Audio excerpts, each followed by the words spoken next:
ਇਹ ਹਫ਼ਤਾਵਾਰ ਬਾਈਬਲ ਦਾ ਦਰਸੀਵਾਜ਼ Plainfield Christian Science Church Independent ਵੱਲੋਂ ਹੈ, ਜਿਹੜਾ ਨਿਊ ਜਰਜ਼ੀ ਅਮਰੀਕਾ ਵਿੱਚ ਹੈ। ਹੋਰ ਮਾਲੂਮਾਤ ਲਈ ਤੁਸੀਂ ਸਾਡੀ ਵੈਬਸਾਈਟ ਵੇਖੋ www.plainfieldcs.com। ਇਹ ਸਬਕ 7 ਜਨਵਰੀ 2024 ਐਤਵਾਰ ਦੇ ਦਿਨ ਹਫ਼ਤੇ ਦੇ ਅਖੀਰ ਉੱਤੇ ਤੁਹਾਡੇ ਪੜ੍ਹਨ ਲਈ ਤਿਆਰ ਕੀਤਾ ਗਿਆ ਹੈ। ਮਜ਼ਮੂਨ ਰੱਬ, ਸੁਨਹਿਰੀ ਮਤਨ, ਜ਼ਬੂਰ। ਰੱਬ ਸਾਡੀ ਪਨਾਹ ਤੇ ਤਾਕਤ ਹੈ, ਮੁਸੀਬਤ ਵਿੱਚ ਮੁਸਤੈਦ ਮਦਦਗਾਰ। ਜਵਾਬੀ ਪੜ੍ਹਾਈ। ਜ਼ਬੂਰ। ਮੇਰੀ ਜਾਨ ਨੂੰ ਰੱਬ ਦੀ ਆਸ ਹੀ ਏ, ਮੇਰੀ ਮੁਕਤੀ ਉਹਦੇ ਨਾਲ ਹੀ ਏ। ਉਹ ਕੱਲਾ ਹੀ ਮੇਰੀ ਚਟਾਨ ਤੇ ਮੇਰੀ ਮੁਕਤੀ ਏ, ਉਹੀ ਮੇਰਾ ਉੱਚਾ ਬੁਰਜ ਏ, ਮੈਨੂੰ ਬਹੁਤੀ ਜੁੰਬਸ਼ ਨਾ ਹੋਵੇਗੀ। ਮੇਰੀ ਮੁਕਤੀ ਤੇ ਮੇਰੀ ਤਾਕਤ ਰੱਬ ਵੱਲੋਂ ਏ। ਰੱਬ ਹੀ ਮੇਰੀ ਕੁਵਤ ਦੀ ਚਟਾਨ ਤੇ ਮੇਰੀ ਪਨਾਹ ਏ। ਐ ਲੋਕੋ, ਹਰ ਵੇਲੇ ਉਹਦੇ ਉੱਤੇ ਭਰੋਸਾ ਰੱਖੋ, ਆਪਣੇ ਦਿਲ ਦਾ ਹਾਲ ਉਹਦੇ ਸਾਹਮਣੇ ਖੋਲ ਦਿਓ। ਰੱਬ ਸਾਡੀ ਪਨਾਹਗਾਹ ਏ। ਰੱਬ ਨੇ ਇੱਕ ਵਾਰੀ ਆਖਿਆ, ਮੈਂ 2 ਵਾਰੀ ਸੁਣਿਆ, ਭਈ ਕੁਦਰਤ ਰੱਬ ਦੀ ਏ, ਸ਼ਫਕਤ ਵੀ ਐ ਰੱਬਾ ਤੇਰੀ ਹੀ ਏ, ਕਿਉਂ ਜੇ ਤੂੰ ਹਰ ਬੰਦੇ ਨੂੰ ਉਹਦੇ ਕੰਮ ਦੇ ਮੁਤਾਬਕ ਬਦਲਾ ਦੇਣਾ ਏ। ਦਰਸੀਵਾਜ਼ ਬਾਈਬਲ ਵਿੱਚੋਂ ਖਰੂਜ। ਤੇ ਰੱਬ ਨੇ ਇਹ ਸਾਰੀਆਂ ਗੱਲਾਂ ਉਹਨਾਂ ਨੂੰ ਦੱਸੀਆਂ। ਖੁਦਾਵੰਦ ਤੇਰਾ ਰੱਬ, ਜਿਹੜਾ ਤੈਨੂੰ ਮੁਲਕੇ ਮਿਸਰ ਤੋਂ ਗੁਲਾਮੀ ਦੇ ਘਰ ਵਿੱਚੋਂ ਕੱਢ ਲਿਆਇਆ, ਮੈਂ ਵਾਂ। ਮੇਰੇ ਅੱਗੇ ਤੂੰ ਗੈਰ ਮਬੂਦਾਂ ਨੂੰ ਨਾ ਮੰਨੀ। ਪੈਦਾਇਸ਼। ਹਰ ਕੰਮ ਵਿੱਚ ਜਿਹੜਾ ਤੂੰ ਕਰਦਾ ਏ, ਰੱਬ ਤੇਰੇ ਨਾਲ ਏ। ਯਸਾਇਆ। ਤੂੰ ਨਾ ਡਰ, ਕਿਉਂ ਜੇ ਮੈਂ ਤੇਰੇ ਨਾਲ ਹਾਂ। ਹਰਾਸਾ ਨਾ ਹੋ, ਕਿਉਂ ਜੇ ਮੈਂ ਤੇਰਾ ਰੱਬ ਵਾਂ। ਮੈਂ ਤੈਨੂੰ ਜ਼ੋਰ ਦੇਵਾਂਗਾ, ਮੈਂ ਯਕੀਨਨ ਤੇਰੀ ਮਦਦ ਕਰਾਂਗਾ, ਤੇ ਮੈਂ ਆਪਣੀ ਸਦਾਕਤ ਦੇ ਸੱਜੇ ਹੱਥ ਨਾਲ ਤੈਨੂੰ ਸੰਭਾਲਾਂਗਾ। ਮਥਾਜ ਤੇ ਮਸਕੀਨ ਪਾਣੀ ਲੱਭਦੇ ਫਿਰਦੇ ਨੇ, ਪਰ ਨਹੀਂ ਮਿਲਦਾ। ਉਹਨਾਂ ਦੀ ਜ਼ੁਬਾਨ ਤਰੇ ਨਾਲ ਸੁੱਕ ਗਈ ਏ। ਮੈਂ ਖੁਦਾਵੰਦ ਉਹਨਾਂ ਦੀ ਸੁਣਾਂਗਾ। ਮੈਂ ਇਸਰਾਇਲ ਦਾ ਰੱਬ ਉਹਨਾਂ ਨੂੰ ਛੱਡਾਂਗਾ ਨਹੀਂ। ਮੈਂ ਉਹਨਾਂ ਦੇ ਨੰਗੇ ਟਿੱਬਿਆਂ ਵਿੱਚ, ਨਹਿਰਾਂ ਤੇ ਵਾਦੀਆਂ ਵਿੱਚ ਚਸ਼ਮੇ ਖੋਲਾਂਗਾ। ਸਹਿਰਾਂ ਨੂੰ ਤਾਲਾਬ ਤੇ ਸੁੱਕੀ ਧਰਤੀ ਨੂੰ ਪਾਣੀ ਦਾ ਚਸ਼ਮਾ ਬਣਾ ਦੇਵਾਂਗਾ। ਬਿਆਬਾਨ ਵਿੱਚ ਦੇਵਦਾਰ ਤੇ ਬਬੋਲ ਤੇ ਆਸ ਤੇ ਜ਼ੈਤੂਨ ਦੇ ਰੁੱਖ ਲਾਵਾਂਗਾ, ਤਾਂ ਜੋ ਉਹ ਸਾਰੇ ਵੇਖਣ ਤੇ ਜਾਣਨ ਤੇ ਗੌਰ ਕਰਨ ਤੇ ਸਮਝਣ, ਭਈ ਖੁਦਾਵੰਦ ਦੇ ਹੱਥ ਨਹੀਂ ਇਹ ਬਣਾਇਆ, ਤੇ ਇਸਰਾਇਲ ਦੇ ਕਦੂਸ ਨਹੀਂ ਇਹ ਪੈਦਾ ਕੀਤਾ। ਲੂਕਾ। ਫਿਰ ਯਿਸੂ ਰੂਹ ਦੀ ਕੁਵਤ ਨਾਲ ਭਰਿਆ ਹੋਇਆ ਗਲੀਲ ਨੂੰ ਪਰਤਿਆ। ਲੂਕਾ। ਫਿਰ ਇੰਜ ਹੋਇਆ, ਭਈ ਉਹ ਕਿਸੇ ਥਾਂ ਤੇ ਦੁਆ ਕਰ ਰਿਹਾ ਸੀ। ਜਦੋਂ ਕਰ ਲਈ ਤੇ ਉਹਦੇ ਚੇਲਿਆਂ ਵਿੱਚੋਂ ਇੱਕ ਨੇ ਉਹਨੂੰ ਆਖਿਆ, ਐ ਰੱਬਾ, ਜਿਵੇਂ ਯੂਹੰਨਾ ਨੇ ਆਪਣੇ ਚੇਲਿਆਂ ਨੂੰ ਦੁਆ ਕਰਨਾ ਸਿਖਾਇਆ, ਤੂੰ ਵੀ ਸਾਨੂੰ ਸਿਖਾ। ਉਹਨੇ ਉਹਨਾਂ ਨੂੰ ਆਖਿਆ, ਭਈ ਜਦੋਂ ਤੁਸੀਂ ਦੁਆ ਕਰੋ ਤੇ ਆਖੋ, ਭਈ ਐ ਸਾਡੇ ਬਾਪ, ਤੇਰਾ ਨਾਮ ਪਾਕ ਮੰਨਿਆ ਜਾਵੇ, ਤੇਰੀ ਬਾਦਸ਼ਾਹੀ ਆਵੇ, ਸਾਡੀ ਰੋਜ਼ ਦੀ ਰੋਟੀ ਹਰ ਰੋਜ਼ ਸਾਨੂੰ ਦੇ, ਤੇ ਸਾਡੇ ਪਾਪ ਸਾਨੂੰ ਮਾਫ਼ ਕਰ, ਕਿਉਂ ਜੇ ਅਸੀਂ ਆਪਣੇ ਕਸੂਰਵਾਰਾਂ ਨੂੰ ਮਾਫ਼ ਕਰਦੇ ਹਾਂ, ਤੇ ਸਾਨੂੰ ਅਜ਼ਮਾਇਸ਼ ਵਿੱਚ ਨਾ ਲਿਆ। ਇਸ ਲਈ ਮੈਂ ਤੁਹਾਨੂੰ ਆਖਦਾ ਵਾਂ, ਭਈ ਮੰਗੋ ਤੇ ਤੁਹਾਨੂੰ ਦਿੱਤਾ ਜਾਵੇਗਾ, ਲੱਭੋਗੇ ਤੇ ਪਾਓਗੇ, ਬੂਹਾ ਖੜਕਾਓ ਤੇ ਤੁਹਾਡੇ ਲਈ ਖੋਲ੍ਹਿਆ ਜਾਵੇਗਾ। ਕਿਉਂ ਜੇ ਜਿਹੜਾ ਵੀ ਮੰਗਦਾ ਏ, ਉਹਨੂੰ ਮਿਲਦਾ ਏ, ਤੇ ਜਿਹੜਾ ਲੱਭਦਾ ਏ, ਉਹ ਪਾਉਂਦਾ ਏ, ਜਿਹੜਾ ਖੜਕਾਉਂਦਾ ਏ, ਉਹਦੇ ਲਈ ਖੋਲ੍ਹਿਆ ਜਾਵੇਗਾ। ਤੁਹਾਡੇ ਵਿੱਚੋਂ ਅਜਿਹਾ ਕਿਹੜਾ ਪਿਓ ਏ, ਜਦੋਂ ਉਹਦਾ ਪੁੱਤਰ ਰੋਟੀ ਮੰਗੇ ਤੇ ਉਹਨੂੰ ਪੱਥਰ ਦੇਵੇ, ਜਾਂ ਮਛਲੀ ਮੰਗੇ ਤੇ ਉਹਨੂੰ ਮਛਲੀ ਦੀ ਥਾਂ ਸੱਪ ਦੇਵੇ, ਜਾਂ ਆਂਡਾ ਮੰਗੇ ਤੇ ਉਹਨੂੰ ਬਿੱਛੂ ਦੇਵੇ। ਇਸ ਲਈ ਜਦ ਤੁਸੀਂ ਆਪਣੇ ਬਾਲਾਂ ਨੂੰ ਚੰਗੀਆਂ ਸ਼ੈਵਾਂ ਦੇਣਾ ਜਾਣਦੇ ਹੋ, ਤੇ ਅਸਮਾਨੀ ਪਿਓ ਆਪਣੇ ਮੰਗਣ ਵਾਲਿਆਂ ਨੂੰ ਪਾਕ ਰੂਹ ਕਿਉਂ ਨਾ ਦੇਵੇਗਾ। ਜ਼ਬੂਰ। ਖੁਦਾਵੰਦ ਰਹਿਮ ਕਰਨ ਵਾਲਾ ਤੇ ਕਰਮ ਕਰਨ ਵਾਲਾ ਏ, ਗੁੱਸੇ ਵਿੱਚ ਧੀਮਾ ਤੇ ਸ਼ਫਕਤ ਵਿੱਚ ਗਨੀ। ਉਹ ਹਮੇਸ਼ਾ ਝਿੜਕਦਾ ਨਾ ਰਹੇਗਾ, ਉਹ ਹਮੇਸ਼ਾ ਗੁੱਸੇ ਵਿੱਚ ਨਾ ਰਹੇਗਾ। ਉਹਨੇ ਸਾਡੇ ਪਾਪਾਂ ਦੇ ਮੁਆਫਿਕ ਸਾਡੇ ਨਾਲ ਸਲੂਕ ਨਹੀਂ ਕੀਤਾ, ਤੇ ਸਾਡੀਆਂ ਬਦਕਾਰੀਆਂ ਦੇ ਮੁਤਾਬਕ ਸਾਨੂੰ ਬਦਲਾ ਨਹੀਂ ਦਿੱਤਾ। ਕਿਉਂ ਜੇ ਜਿੰਨਾ ਅਸਮਾਨ ਧਰਤੀ ਤੋਂ ਉੱਚਾ ਏ, ਓਨੀ ਉਹਦੀ ਸ਼ਫਕਤ ਉਹਨਾਂ ਉੱਤੇ ਹੈ ਜਿਹੜੇ ਉਹਦੇ ਤੋਂ ਡਰਦੇ ਨੇ।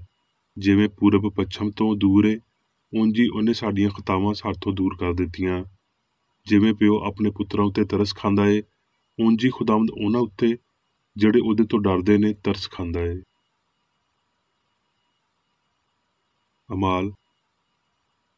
ਪਰ ਉਸਨੇ ਅਰਿਯੂਪਗਸ ਵਿੱਚ ਖੜੇ ਹੋ ਕੇ ਆਖਿਆ, ਐ ਇਥਨੇ ਵਾਲਿਓ, ਮੈਂ ਵੇਖਦਾ ਵਾਂ ਭਈ ਤੁਸੀਂ ਹਰ ਗੱਲ ਵਿੱਚ ਦੇਵਤਾਵਾਂ ਨੂੰ ਬਹੁਤ ਮੰਨਣ ਵਾਲੇ ਹੋ। ਇਸ ਲਈ ਮੈਂ ਸੈਰ ਕਰਨ ਤੇ ਤੁਹਾਡੇ ਮਾਬੂਦਾਂ ਉੱਤੇ ਗੌਰ ਕਰਨ ਦੇ ਵੇਲੇ ਇੱਕ ਅਜਿਹੀ ਕੁਰਬਾਨਗਾਹ ਵੀ ਵੇਖੀ ਜਿਹਦੇ ਉੱਤੇ ਲਿਖਿਆ ਸੀ ਭਈ ਨਾਮਾਲੂਮ ਰੱਬ ਲਈ। ਇਸ ਲਈ ਜਿਹਨੂੰ ਤੁਸੀਂ ਬਗੈਰ ਜਾਣਨ ਦੇ ਪੂਜਦੇ ਹੋ, ਮੈਂ ਤੁਹਾਨੂੰ ਉਹਦੀ ਖਬਰ ਦੇਣਾ ਵਾਂ।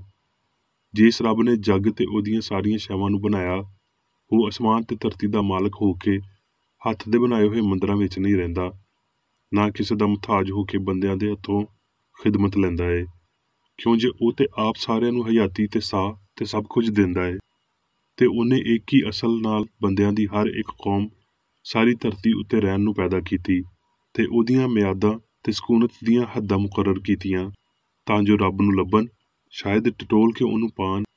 ਹਰਚੰਦ ਉਹ ਸਾਡੇ ਵਿੱਚੋਂ ਕਿਸੇ ਤੋਂ ਦੂਰ ਨਹੀਂ, ਕਿਉਂ ਜੇ ਉਹਦੇ ਵਿੱਚ ਹੀ ਅਸੀਂ ਜਿਉਂਦੇ ਤੇ ਟੁਰਦੇ ਫਿਰਦੇ ਤੇ ਮੌਜੂਦ ਹਾਂ।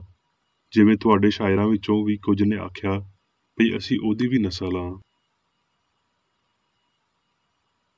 ਗ੍ਰੰਥੀਓ, ਸਾਡੇ ਖੁਦਾਵੰਦ ਯਿਸੂ ਮਸੀਹ ਦੇ ਪਿਓ ਤੇ ਰੱਬ ਦੀ ਵਡਿਆਈ ਹੋਵੇ, ਜਿਹੜਾ ਰਹਿਮਤਾਂ ਦਾ ਪਿਓ ਤੇ ਹਰ ਤਰ੍ਹਾਂ ਦੀ ਤਸੱਲੀ ਦਾ ਰੱਬ ਏ। ਉਹ ਸਾਡੀਆਂ ਸਾਰੀਆਂ ਮੁਸੀਬਤਾਂ ਵਿੱਚ ਸਾਨੂੰ ਤਸੱਲੀ ਦਿੰਦਾ ਏ, ਤਾਂ ਜੋ ਅਸੀਂ ਉਸ ਤਸੱਲੀ ਦੇ ਪਾਰੋਂ ਜਿਹੜੀ ਰੱਬ ਸਾਨੂੰ ਦਿੰਦਾ ਏ ਉਹਨਾਂ ਨੂੰ ਵੀ ਤਸੱਲੀ ਦੇ ਸਕੀਏ ਜਿਹੜੇ ਕਿਸੇ ਤਰ੍ਹਾਂ ਦੀ ਮੁਸੀਬਤ ਵਿੱਚ ਨੇ। ਕਿਉਂ ਜੇ ਜਿਵੇਂ ਮਸੀਹ ਦੇ ਦੁੱਖ ਸਾਨੂੰ ਬਹੁਤੇ ਅਪੜਦੇ ਨੇ, ਇੰਝ ਹੀ ਸਾਡੀ ਤਸੱਲੀ ਵੀ ਮਸੀਹ ਦੇ ਰਾਹੀਂ ਬਹੁਤੀ ਹੁੰਦੀ ਏ। ਜ਼ਬੂਰ। ਖੁਦਾਵੰਦ ਮੇਰਾ ਚੁਪਾਨ ਏ, ਮੈਨੂੰ ਘਾਟਾ ਨਾ ਹੋਵੇਗਾ। ਉਹ ਮੈਨੂੰ ਹਰੀਆਂ ਹਰੀਆਂ ਚਰਾਗਾਹਾਂ ਵਿੱਚ ਬਿਠਾਉਂਦਾ ਏ। ਉਹ ਮੈਨੂੰ ਰਾਹਤ ਦੇ ਚਸ਼ਮਿਆਂ ਦੇ ਕੋਲ ਲੈ ਜਾਂਦਾ ਏ। ਉਹ ਮੇਰੀ ਜਾਨ ਨੂੰ ਬਹਾਲ ਕਰਦਾ ਏ। ਉਹ ਮੈਨੂੰ ਆਪਣੇ ਨਾਂ ਦੀ ਖਾਤਰ ਸੱਚਾਈ ਦੀਆਂ ਰਾਹਾਂ ਉੱਤੇ ਲੈ ਟੁਰਦਾ ਏ। ਬਲਕਿ ਭਾਵੇਂ ਮੌਤ ਦੇ ਪਰਛਾਵੇਂ ਦੀ ਵਾਦੀ ਵਿੱਚੋਂ ਮੈਨੂੰ ਲੰਘਣਾ ਪਵੇ, ਮੈਂ ਕਿਸੇ ਬਲਾ ਤੋਂ ਨਹੀਂ ਡਰਾਂਗਾ, ਕਿਉਂ ਜੇ ਤੂੰ ਮੇਰੇ ਨਾਲ ਏ। ਤੇਰੇ ਅੱਸਾਂ ਤੇ ਤੇਰੀ ਸੋਟੀ ਨਾਲ ਮੈਨੂੰ ਤਸੱਲੀ ਏ। ਤੂੰ ਮੇਰੇ ਵੈਰੀਆਂ ਦੇ ਸਾਹਮਣੇ ਮੇਰੇ ਅੱਗੇ ਦਸਤਰਖਾਨ ਵਿਛਾਉਣਾ ਏ। ਤੂੰ ਮੇਰੇ ਸਿਰ ਉੱਤੇ ਤੇਲ ਮਲਿਆ ਏ। ਮੇਰਾ ਪਿਆਲਾ ਭਰ ਜਾਂਦਾ ਏ। ਯਕੀਨਨ ਭਲਾਈ ਤੇ ਰਹਿਮਤ ਸਾਰੀ ਉਮਰ ਮੇਰੇ ਨਾਲ ਨਾਲ ਰਹਿਣਗੀਆਂ ਤੇ ਮੈਂ ਹਮੇਸ਼ਾ ਰੱਬ ਦੇ ਘਰ ਵਿੱਚ ਸਕੂਨ ਕਰਾਂਗਾ। ਹੁਣ ਮੈਂ ਮੇਰੀ ਬੇਕਰੇਡੀ ਦੀ ਲਿਖੀ ਹੋਈ ਕ੍ਰਿਸਚਨ ਸਾਇੰਸ ਦੀ ਦਰਸੀ ਕਿਤਾਬ ਸਾਇੰਸ ਤੇ ਸਿਹਤ ਆਇਤਾਂ ਦੀ ਕੁੰਜੀ ਦੇ ਨਾਲ ਵਿੱਚੋਂ ਲਈਆਂ ਹੋਈਆਂ ਲਿਖਾਈਆਂ ਪੜਾਂਗਾ। ਸਾਇੰਸ ਤੇ ਸਿਹਤ। ਰੱਬ ਉਹੀ ਏ ਜੋ ਸਹੀਫੇ ਉਹਦੇ ਬਾਰੇ ਆਖਦੇ ਨੇ, ਯਾਨੀ ਹਯਾਤੀ, ਸੱਚਾਈ ਤੇ ਪਿਆਰ। ਅਲੂਹੀਅਤ ਲਈ ਮਾਦਰ ਪਿਦਰ ਨਾਮ ਏ, ਜਿਹੜਾ ਉਹਦੀ ਰੂਹਾਨੀ ਮਖਲੂਕ ਦੇ ਨਾਲ ਉਹਦੇ ਪਿਆਰੇ ਰਿਸ਼ਤੇ ਵੱਲ ਇਸ਼ਾਰਾ ਕਰਦਾ ਏ, ਜਿਵੇਂ ਭਈ ਰਸੂਲ ਨੇ ਇਹਨਾਂ ਲਫ਼ਜ਼ਾਂ ਵਿੱਚ ਇਹ ਜ਼ਾਹਰ ਕੀਤਾ ਜਿਨ੍ਹਾਂ ਨੂੰ ਇੱਕ ਚੰਗੇ ਸ਼ਾਇਰ ਦੀ ਮਨਜ਼ੂਰੀ ਨਾਲ ਲਿਆ ਗਿਆ ਹੋਵੇ, ਇਸ ਲਈ ਵੀ ਅਸੀਂ ਵੀ ਉਹਦੀ ਔਲਾਦ ਹਾਂ। ਸਾਇੰਸ ਵਿੱਚ ਇਨਸਾਨ ਰੂਹ ਦੀ ਔਲਾਦ ਏ। ਉਹਦਾ ਨਸਬ ਸੋਨਾ, ਚੰਗਿਆਈ ਤੇ ਪਾਕੀਜ਼ਗੀ ਬਣਾਉਂਦੀ ਏ। ਉਹਦਾ ਅਸਲ ਬਸ਼ਰ ਵਾਂਗਰ ਵੈਸ਼ੀ ਫਿਤਰਤ ਵਿੱਚ ਨਹੀਂ ਤੇ ਨਾ ਹੀ ਉਹ ਜ਼ਹਾਨਤ ਤਿਕਰ ਅਪੜਨ ਤੋਂ ਪਹਿਲਾਂ ਮਾਦੀ ਹਾਲਤਾਂ ਵਿੱਚੋਂ ਲੰਘਦਾ ਏ। ਰੂਹ ਉਹਦੀ ਹਸਤੀ ਦਾ ਪਹਿਲਾ ਤੇ ਅਸਲੀ ਮੰਬਾ ਏ। ਰੱਬ ਉਹਦਾ ਪਿਓ ਏ ਤੇ ਹਯਾਤੀ ਉਹਦੀ ਹਸਤੀ ਦਾ ਕਾਨੂੰਨ ਏ। ਮਸੀਹਤ ਦੀ ਤਾਰੀਖ ਉਸ ਅਸਮਾਨੀ ਪਿਓ ਕਾਦਰ ਮੁਤਲਕ ਸਿਆਣ ਦੇ ਦਿੱਤੇ ਹੋਏ ਅਸਰਾਂ ਤੇ ਹਿਫਾਜ਼ਤ ਕਰਨ ਵਾਲੀ ਤਾਕਤ ਦੇ ਸ਼ਾਨਦਾਰ ਸਬੂਤਾਂ ਨੂੰ ਸਾਹਮਣੇ ਲਿਆਉਂਦੀ ਏ, ਜਿਹੜਾ ਇਨਸਾਨ ਨੂੰ ਈਮਾਨ ਤੇ ਸਮਝ ਦਿੰਦਾ ਏ, ਜਿਹਦੇ ਨਾਲ ਉਹ ਆਪਣੇ ਆਪ ਨੂੰ ਬਚਾ ਸਕਦਾ ਏ, ਨਾ ਸਿਰਫ ਅਜ਼ਮਾਇਸ਼ ਤੋਂ ਬਲਕਿ ਜਿਸਮਾਨੀ ਦੁੱਖਾਂ ਤੋਂ ਵੀ। ਇਲਾਹੀ ਸਾਇੰਸ ਦਾ ਸਾਫ਼ ਨੁਕਤਾ ਇਹ ਹੈ ਭਈ ਰੱਬ ਰੂਹ ਸਭ ਦਾ ਹਾਕਮ ਏ ਤੇ ਉਹਦੇ ਇਲਾਵਾ ਕੋਈ ਤਾਕਤ ਏ ਨਾ ਕੋਈ ਸਿਆਣ ਏ। ਭਈ ਰੱਬ ਮੁਹੱਬਤ ਏ ਤੇ ਇਸ ਲਈ ਉਹ ਇਲਾਹੀ ਅਸੂਲ ਏ। ਹਸਤੀ ਦੀ ਅਸਲੀਅਤ ਤੇ ਤਰਤੀਬ ਨੂੰ ਉਹਦੀ ਸਾਇੰਸ ਵਿੱਚ ਫੜਨ ਲਈ ਉਹ ਸਭ ਕੁਝ ਜਿਹੜਾ ਅਸਲੀ ਏ ਉਹਦੇ ਇਲਾਹੀ ਅਸੂਲ ਦੇ ਤੌਰ ਤੇ ਤੁਹਾਨੂੰ ਰੱਬ ਦਾ ਤਸੱਵੁਰ ਕਰਨਾ ਸ਼ੁਰੂ ਕਰਨਾ ਚਾਹੀਦਾ ਏ। ਰੂਹ, ਹਯਾਤੀ, ਸੱਚਾਈ, ਪਿਆਰ, ਯਕਸਾਨੀਅਤ ਵਿੱਚ ਜੁੜ ਜਾਂਦੇ ਨੇ ਤੇ ਇਹ ਸਾਰੇ ਰੱਬ ਦੇ ਰੂਹਾਨੀ ਨਾਂ ਨੇ। ਸਾਰਾ ਕੁਝ ਮਵਾਦ, ਜ਼ਹਾਨਤ, ਹਿਕਮਤ, ਹਸਤੀ, ਲਫਾਨੀਅਤ, ਵਜ੍ਹਾ ਤੇ ਅਸਰ ਰੱਬ ਨਾਲ ਤਾਲੁਕ ਰੱਖਦੇ ਨੇ। ਇਹ ਉਹਦੀਆਂ ਖਸਲਤਾਂ ਨੇ, ਯਾਨੀ ਲਾਮਤਨਾਹੀ ਇਲਾਹੀ ਅਸੂਲ, ਪਿਆਰ ਦੇ ਅਬਦੀ ਇਜ਼ਹਾਰ। ਕੋਈ ਹਿਕਮਤ ਸਿਆਣੀ ਨਹੀਂ ਸਿਵਾਏ ਉਹਦੀ ਹਿਕਮਤ ਦੇ, ਕੋਈ ਸੱਚਾਈ ਸੱਚੀ ਨਹੀਂ, ਕੋਈ ਮੁਹੱਬਤ ਪਿਆਰੀ ਨਹੀਂ, ਕੋਈ ਹਯਾਤੀ ਨਹੀਂ ਸਿਵਾਏ ਇਲਾਹੀ ਦੇ, ਕੋਈ ਚੰਗਾ ਨਹੀਂ ਸਿਵਾਏ ਉਹਦੇ ਜਿਹੜਾ ਰੱਬ ਦਿੰਦਾ ਹੈ। ਸਾਇੰਸ ਪਿਆਰ ਦੀ ਵਲਦੀਅਤ ਤੇ ਮਮਤਾ ਤੇ ਉਹਦੀ ਲਾਮਹਿਦੂਦੀਅਤ ਨੂੰ ਜ਼ਾਹਿਰ ਕਰਦੀ ਏ। ਇਨਸਾਨੀ ਸਲਾਹੀਅਤ ਇਹਦੀ ਰੂਹਾਨੀ ਸ਼ੁਰੂਆਤ ਨੂੰ ਜ਼ਾਹਿਰ ਕਰਦਿਆਂ ਹੋਏ ਰੱਬ ਦੀ ਤਖਲੀਕ ਤੇ ਉਸ ਕੂਵਤ ਤੇ ਹਜ਼ੂਰੀ ਨੂੰ ਸਮਝਣ ਤੇ ਜਾਣਨ ਲਈ ਹੌਲੀ ਏ ਜਿਹੜੀ ਇਹਦੇ ਨਾਲ ਟੁਰਦੀ ਏ। ਇਨਸਾਨ ਲਾਮਹਿਦੂਦ ਨੂੰ ਕਦੀ ਨਹੀਂ ਜਾਣ ਸਕਦੇ ਜਦ ਤੀਕਰ ਪਈ ਉਹ ਪੁਰਾਣੀ ਇਨਸਾਨੀਅਤ ਨੂੰ ਲਾ ਨਹੀਂ ਦਿੰਦੇ ਤੇ ਰੂਹਾਨੀ ਸ਼ਬੀਹ ਤੇ ਸੂਰਤ ਤੀਕਰ ਨਹੀਂ ਅਪੜਦੇ। ਕਲਾਮ ਆਖਦਾ ਏ, ਜਿਹੜੀ ਦੁਆ ਈਮਾਨ ਦੇ ਨਾਲ ਹੋਵੇਗੀ ਉਹਦੇ ਪਾਣੋਂ ਬਿਮਾਰ ਬਚ ਜਾਵੇਗਾ। ਇਹ ਸ਼ਿਫਾ ਵਾਲੀ ਦੁਆ ਕੀ ਏ? ਬਿਮਾਰ ਦੀ ਸ਼ਿਫਾਯਾਬੀ ਲਈ ਦੁਆ ਕਰਨ ਦਾ ਆਮ ਰਿਵਾਜ ਅੰਨੇ ਭਰੋਸੇ ਤੋਂ ਮਦਦ ਲੈਂਦਾ ਏ, ਜਦ ਕਿ ਇਹ ਮਦਦ ਰੋਸ਼ਨ ਖਿਆਲੀ ਵੱਲੋਂ ਆਉਣੀ ਚਾਹੀਦੀ ਏ। ਇਲਾਹੀ ਸਾਇੰਸ ਵਿੱਚ ਜਿੱਥੇ ਦੁਆਵਾਂ ਜ਼ਿਹਨੀ ਤੌਰ ਤੇ ਹੁੰਦੀਆਂ ਨੇ, ਉਹ ਸਾਰੀਆਂ ਉਸ ਰੱਬ ਦੇ ਸਾਹਮਣੇ ਅਪੜਦੀਆਂ ਨੇ ਜਿਹੜਾ ਮੁਸੀਬਤ ਵਿੱਚ ਮੁਸਤਈਦ ਮਦਦਗਾਰ ਏ। ਪਿਆਰ ਆਪਣੀ ਮੁਵਾਫਕਤ ਤੇ ਆਪਣੀਆਂ ਨਵਾਜ਼ਸ਼ਾਂ ਵਿੱਚ ਗੈਰ ਜਾਨਬਦਾਰ ਤੇ ਆਲਮਗੀਰ ਏ। ਇਹ ਉਹ ਖੁੱਲਾ ਚਸ਼ਮਾ ਏ ਜਿਹੜਾ ਚੀਕਦਾ ਏ, ਉਹ ਹਰ ਉਹ ਬੰਦਾ ਜਿਹੜਾ ਦਰਿਆਏ ਪਾਣੀ ਦੇ ਕੋਲ ਆਵੇ।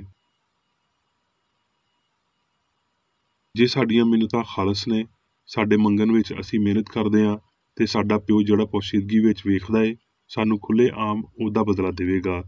ਇੱਥੇ ਤੀਕਰ ਭਈ ਜੇ ਦੁਆ ਵਫਾਦਾਰੀ ਨਾਲ ਵੀ ਹੋਵੇ, ਇਸ ਤੋਂ ਪਹਿਲਾਂ ਭਈ ਅਸੀਂ ਰੱਬ ਨੂੰ ਜਾਂ ਆਪਣੇ ਨਾਲ ਦੇ ਸਾਥੀਆਂ ਨੂੰ ਦਸੀਏ, ਰੱਬ ਸਾਡੀ ਲੋੜ ਨੂੰ ਪਹਿਲੇ ਤੋਂ ਜਾਣਦਾ ਏ। ਜੇ ਅਸੀਂ ਇਮਾਨਦਾਰੀ ਤੇ ਖਾਮੋਸ਼ੀ ਤੇ ਹਲੀਮੀ ਦੇ ਨਾਲ ਇਹ ਤਾਂਗ ਰੱਖਦੇ ਹਾਂ ਤੇ ਰੱਬ ਸਾਨੂੰ ਇਹ ਨਿਮਤ ਦੇਵੇਗਾ। ਰੱਬ ਇਨਸਾਨ ਤੋਂ ਮੁਤਾਸਰ ਨਹੀਂ ਹੁੰਦਾ। ਇਲਾਹੀ ਕੰਨ ਇੱਕ ਸੁਣਨ ਵਾਲਾ ਅਸਾਬ ਨਹੀਂ ਏ, ਇਹ ਸਭ ਕੁਝ ਸੁਣਨ ਵਾਲੀ ਤੇ ਜਾਣਨ ਵਾਲੀ ਸਿਆਣ ਏ ਜਿਹੜੀ ਇਨਸਾਨ ਦੀ ਹਰ ਲੋੜ ਨੂੰ ਹਮੇਸ਼ਾ ਜਾਣਦੀ ਏ ਤੇ ਜਿਹਦੇ ਪਾਰੋਂ ਇਹ ਲੋੜਾਂ ਪੂਰੀਆਂ ਹੁੰਦੀਆਂ ਨੇ। ਮਾਦੇ ਦੀ ਫਰਜ਼ੀ ਹਯਾਤੀ ਤੇ ਅਕੀਦੇ ਦੇ ਤੇਜ਼ ਤਰੀਨ ਤਜਰਬੇ, ਇਹਦੇ ਇਲਾਵਾ ਸਾਡੀਆਂ ਮਾਯੂਸੀਆਂ ਤੇ ਨਾ ਮੁੱਕਣ ਵਾਲੀਆਂ ਪਰੇਸ਼ਾਨੀਆਂ ਸਾਨੂੰ ਇਲਾਹੀ ਮੁਹੱਬਤ ਦੀਆਂ ਬਾਹਾਂ ਵਿੱਚ ਤਕੇ ਹੋਏ ਬਾਲਾਂ ਵਾਂਗਰ ਅਪੜਾਉਂਦੇ ਨੇ। ਫਿਰ ਅਸੀਂ ਇਲਾਹੀ ਸਾਇੰਸ ਵਿੱਚ ਹਯਾਤੀ ਨੂੰ ਸਿੱਖਣਾ ਸ਼ੁਰੂ ਕਰਦੇ ਹਾਂ।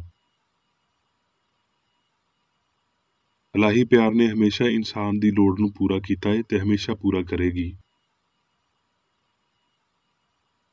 ਰੱਬ ਦੀ ਵਲਦੀਅਤ ਤੇ ਮਮਤਾ ਨੂੰ ਜ਼ਾਹਿਰ ਕਰਦਿਆਂ ਹੋਏ ਰੂਹ ਠੀਕ ਤਰੀਕੇ ਨਾਲ ਹਰ ਸ਼ੈ ਨੂੰ ਖਵਾਉਂਦਾ ਪਿਲਾਉਂਦਾ ਤੇ ਕੱਪੜੇ ਪਵਾਉਂਦਾ ਸੀ, ਜਿਵੇਂ ਹੀ ਉਹ ਰੂਹਾਨੀ ਤਖਲੀਕ ਦੇ ਦਾਇਰੇ ਵਿੱਚ ਵੜਦੀ ਏ।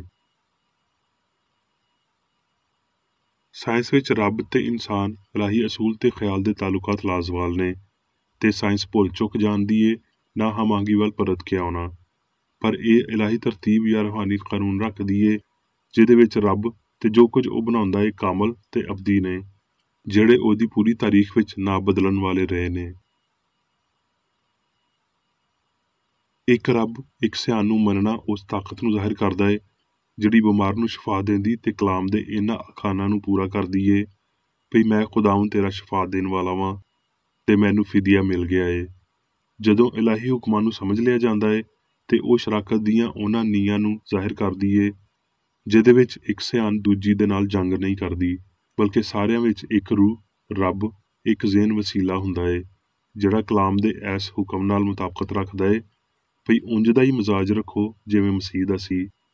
ਇਨਸਾਨ ਤੇ ਉਹਦਾ ਖਾਲਕ ਇਲਾਹੀ ਸਾਇੰਸ ਵਿੱਚ ਬਾਹਮੀ ਸ਼ਰਾਕਤ ਰੱਖਦੇ ਨੇ ਤੇ ਅਸਲੀ ਸ਼ਾਉਰ ਸਿਰਫ ਰੱਬ ਦੀਆਂ ਗੱਲਾਂ ਤੋਂ ਪਛਾਣਿਆ ਜਾਂਦਾ ਏ। ਜੇ ਰੱਬ ਨੂੰ ਕੱਲੀ ਸਿਆਣ ਤੇ ਹਯਾਤੀ ਕਬੂਲ ਕੀਤਾ ਜਾਂਦਾ ਏ ਤੇ ਇਹਦੇ ਨਾਲ ਪਾਪ ਤੇ ਮੌਤ ਲਈ ਕੋਈ ਵੀ ਮੌਕਾ ਮੁਯੱਸਰ ਨਹੀਂ ਰਹਿੰਦਾ।